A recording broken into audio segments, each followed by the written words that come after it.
Like sudden provocation అని కూడా అనలేము. దీనికి పర్పెట్రేషన్ ఉంది, దానికి ప్లానింగ్ ఉంది. పిల్లల్ని అక్కడే ఉంచేసి వచ్చాడు. ఇతను ఈ విషయాలు అకారణంగా గొడవ పెట్టుకొని అతని వైఫ్ మీద దాడి చేయాలనే ఉద్దేశంతో ఎవిడెన్స్ పిల్లలు ఉంటే తెలుస్తుందని చెప్పేసి పిల్లల్ని వాళ్ళ చుట్టాల ఇంట్లోనే పెట్టేసి ఇక్కడ రావడం జరిగింది. వచ్చి భార్య పైన ఆ రోజు మార్నింగ్ ఆవిడని కొట్టడం స్టార్ట్ చేశాడు. తీసుకెళ్ళి గోడకు ఆవిడ తలను స్మాష్ చేశాడు, గట్టిగా కొట్టాడు గోడకి. She sustained injuries and then అంటే షీ ఫెల్ డౌన్.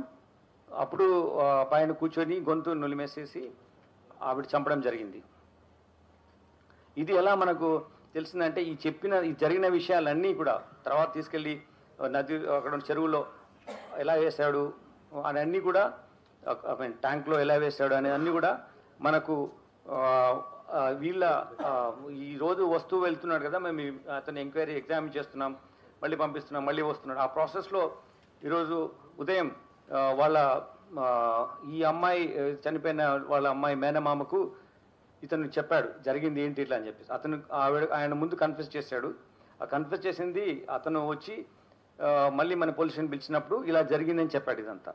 దీంట్లో ఇవన్నీ కొట్టడం జరిగిన తర్వాత, ఆవిడ చనిపోయిన తర్వాత ఆవిడ్ని ఇంట్లో ఉన్నటువంటి కత్తితో ఫస్ట్ లెగ్స్ కట్ చేసి, తర్వాత 2 చేతులు, బాడీ పార్ట్ ఒకటి, దెన్ తల, ఈ 4 పార్ట్స్ కట్ చేసి వీటిని ఒక వాటర్లో పెట్టి హీట్ చేస్తాం కదా మనం చిన్నప్పుడు స్నానం చేయడానికి పెట్టుకునే అటువంటి దాంట్లో పెట్టి చిన్న పార్ట్స్ చేసిన అన్ని పెట్టి వాటి హీట్ చేశాడు, బాయిల్ చేశాడు. తర్వాత వాటిని తీసుకున్న బాయిల్ చేసిన తర్వాత ఈ ఆ పీసెస్ తీసుకెళ్ళి even it's two I don't understand how a person can behave like this. It's ultimate stature of barbaric nature, inhuman way of doing things. Utterly it is rarest of rare ways of doing and killing a person this way without ఏమాత్రం పాశ్చాత్తాపం లేని విధంగా. ఆ ఇంట్లో చంపిన తర్వాత, ఆ చిన్న ఇల్లులో చంపిన తర్వాత ఒక ఇంట్లో రెంట్కుంటాడు అతను. చంపిన ఆ బాడీలో ఉన్న పార్ట్స్ తీసుకెళ్ళి ఒక పెద్ద స్టవ్, వాళ్ళ ఇంట్లో ఎవరు గెస్ట్లు వచ్చినప్పుడు చేయడానికి ఒక స్టవ్ ఉంది, దానిపైన పెట్టేసేసి ఆ సిలిండర్ కనెక్షన్ ఇచ్చేసేసి ఈ బాడీ బాయిల్ చేసిన పీసెస్ని ఆ మంటలో పెట్టి కాల్చిన తర్వాత అన్ని పీసెస్ కాల్చిన తర్వాత అప్పుడు అతను అవి తీసేసి ఒక పెస్టల్తో దాన్ని రోకలి బండ దాంతో తీసుకొని ముక్కలుగా చేసి, అది బాయిల్ అయింది, వేడి అయింది కాబట్టి అది చాలా ఈజీగా ఉంటాయి కాబట్టి దాన్ని పగలగొట్టడం జరిగింది. చిన్న పౌడర్ లాగా అయిపోయింది. అయితే లొకాట్ ప్రిన్సిపల్ ఉంటుంది. ఇక్కడ నేరస్తుడుగా నేరం చేసినప్పుడు తప్పకుండా ఆయన యొక్క ఎవిడెన్స్ అక్కడ వదిలిపెడతాడు. ఆ వదిలిపెట్టిన ఎవిడెన్స్ని పట్టుకోవడమే ఆ పోలీస్ అధికారుల బాధ్యత. సో ఆ ప్రిన్సిపల్ మాకు ట్రైనింగ్లో చెప్పిన ప్రిన్సిపల్ ఆధారంగా ఇతను చేస్తున్న తప్పులు అతను అనుకున్నాడు, అది ఎవరు చూడరు, ఎవరు ఒక్కడే ఉన్నారు కదా అని. కానీ we got sufficient evidence to prove this and we got that. చేసిన తర్వాత ఆ ముక్కలు అవన్నీ చేసి ఒక బకెట్లో వేసి 6 o'clock టైంలో ఈవినింగ్ తీసుకెళ్ళి అక్కడ ఉన్నటువంటి జిల్లాల కూడా చెరువు దగ్గర తీసుకెళ్ళి, పెద్ద చెరువు తీసుకెళ్ళి అక్కడ వేసాడు. వేసేసి ఒక బకెట్లో ఒక పెయింట్ చేస్తారు కదా, ఆ పెయింట్ వేసే దాంట్లో పెట్టి తీసుకువేస్తాడు.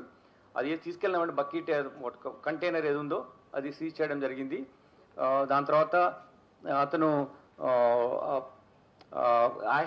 ashes I don't understand how to explain it. మీరు చాలా బాగా మీ ప్రెస్ వాళ్ళు చెప్తారు కానీ as a police officer I am not able to explain you the cruel way you are behaving. So అలా చేసిన తర్వాత దెన్ నీ కేమ్ బ్యాక్ హోమ్. మళ్ళీ మొత్తం అంతా పొద్దున్న నుంచి కడిగినట్టుగానే మళ్ళీ కడిగి వాసన రాకుండా చూసి మళ్ళీ వెళ్ళి పిల్లల్ని తీసుకొని వచ్చాడు.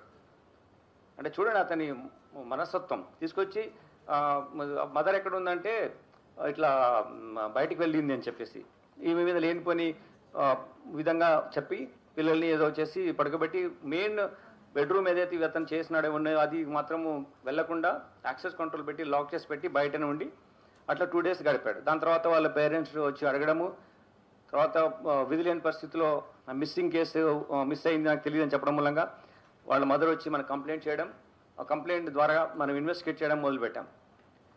ఇన్వెస్టిగేషన్ చేసినప్పటి నుంచి ఈ మేము తీసుకున్న స్టెప్స్ వల్ల చాలా వెరీ క్రెడిబుల్ అడ్మిసిబుల్ ఎవిడెన్స్ మేము కలెక్ట్ చేయగలిగాం.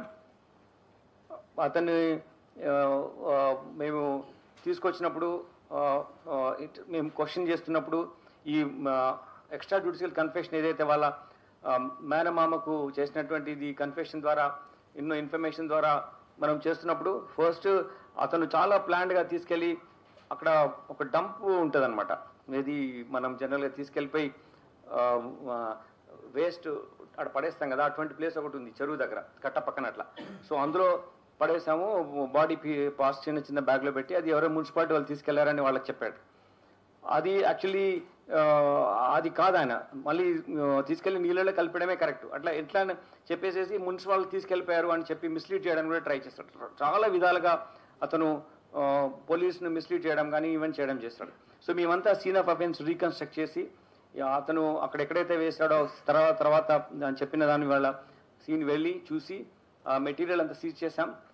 దానికి తగ్గట్టుగా బాడీలో మనం అడ్మిసిబుల్ పార్ట్స్ ఏమైతే ఉంటాయో ఎవిడెన్స్ ఎస్టాబ్లిష్ చేయడానికి కూడా మేము సీజ్ చేసాం. అవి మేము టెక్నికల్ పర్స్పెక్టివ్లో లీగల్ ఎయిడ్స్ ద్వారా మేము దాన్ని ప్రూవ్ చేస్తాం. దాని తర్వాత ఇది ఫాస్ట్ వేలో కన్విక్షన్ తెచ్చుకోవాలనే ఉద్దేశంతో ఉన్నాం. కాబట్టి మేము తొందరలోనే ఇన్వెస్టిగేషన్ కంప్లీట్ చేసి మేము ఛార్జ్షీట్ చేస్తాము ఈ కేసును. అయితే నేను ఒకటి మీకు కోరుతున్నాను, ప్రెస్కు బాధ్యతంగా ఉండండి ఈ కేసులో. Be responsible. ఇట్స్ ఒక లేడీని ఇలా చంపిన తర్వాత మీరు చట్టంగా ఉన్నటువంటి కొన్ని బాధ్యతలు మీరు నిర్వర్తించాలి. Agree, you have to report, but you have to report with a lot of responsibility as citizen also. Lot of responsibility towards such offences. Like if you don't, మనం ఈ కేసులో ఎట్టి పరిస్థితిలో ఈ కోర్టు వారికి తీసుకెళ్ళి కోర్టు వారి దృష్టిలో తీసుకొచ్చి దీంట్లో పూర్తిగా మేము ఇన్వాల్వ్ అయిపోయి టీం ఉంచి కంటిన్యూస్గా కోర్టు ప్రొసీడింగ్స్లో మేము మానిటర్ చేసి కన్విక్షన్ తీసుకోవడం మా బాధ్యత, మేము చేస్తాం. ఎందుకంటే అలా చేస్తే డిటరెన్స్ ఉంటుంది, వేరే వాళ్ళు మళ్ళీ చేయడానికి భయపడతారు. సో నేను మీకు ప్రశ్న కోరుకునేది ఏంటంటే, be responsible in this. I'm requesting you not to give any space to general your impressions, no, your inferences, no, investigation attribute cheyakandi, because that will hamper the way you if you don't feel responsible and don't speak that way, you are going to cause someone may gain strength and someone may commit this offense. So atla jaragakunda undalanటే మనం అందరం కలిసి బాధ్యతగా, ఇది మన everyone responsibility. మన దగ్గర జరిగింది, మనము కేసు డిటెక్ట్ చేశాం. మా అధికారులందరూ చాలా కష్టపడి ఇన్ని రోజుల నుంచి చేసి ఈ కేసు ఒక లీగల్ వేలో సైంటిఫిక్ ఎవిడెన్స్తో డ్రా చేశాం. చాలా టీమ్స్ పెట్టి మేము చేయడం జరిగింది. మీకు మేము మా ఇన్వెస్టిగేషన్ ప్రాసెస్లో so ultimately we got this case detected. The accused made extra judicial confession with some relative. ఆ బేసిస్లో మేము అతన్ని ఎగ్జామిన్ చేసినప్పుడు టోటల్గా ఆయన scene of offence different places తీసుకెళ్ళి చూపించడం జరిగింది. ఆ రికవరీ చేయడం జరిగింది. దాంతో ద్వారా మేము మీకు డిటెక్షన్ గురించి మీకు చాలా రోజు మీరు ఎదురు చూస్తున్నారు కదా, దానికోసం మీకు ఇవన్నీ మీకు ఎక్స్ప్లెయిన్ చేస్తున్నాం. That's it.